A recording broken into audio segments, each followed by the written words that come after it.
When you look at a longer or more complicated linear equation, it is easy to feel overwhelmed and not know where to start.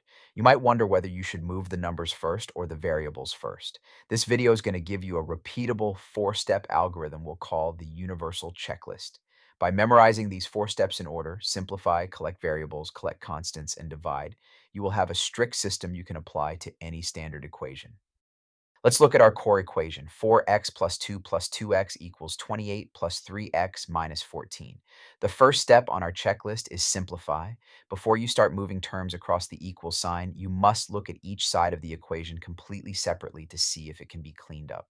The first common mistake students make is trying to move terms before simplifying, which just creates extra steps and more room for error.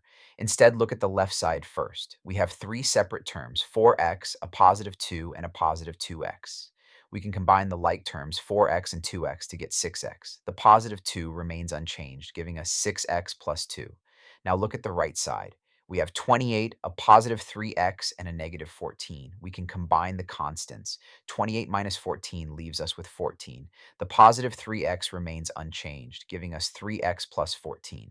Our newly simplified equation is now 6x plus 2 equals 3x plus 14.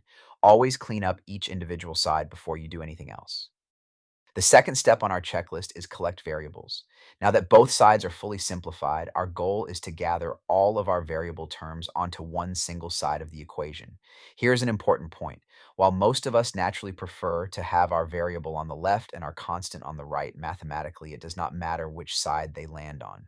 Your ultimate priority should always be avoiding negative numbers. As we learned in a previous video, to avoid creating a negative variable, we want to look at both variables, 6x and 3x, and move the lower valued term. Because 3x is smaller than 6x, we will eliminate the 3x from the right side. Since it is a positive 3x, we perform the opposite operation and subtract 3x from both sides of the equation.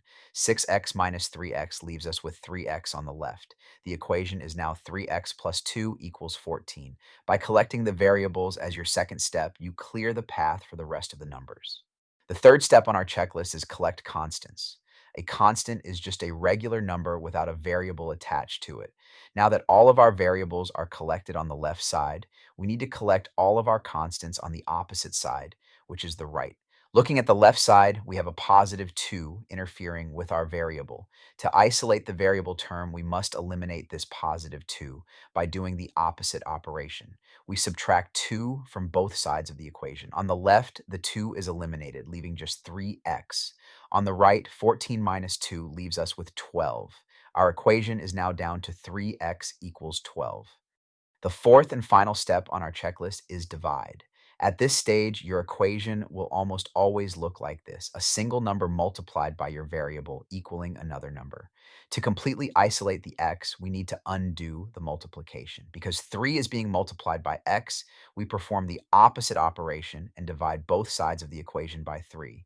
3x divided by 3 leaves us with a single isolated x. 12 divided by 3 gives us 4. Our final answer is x equals 4. By strictly following the checklist in order, the problem naturally breaks down into simple, manageable steps.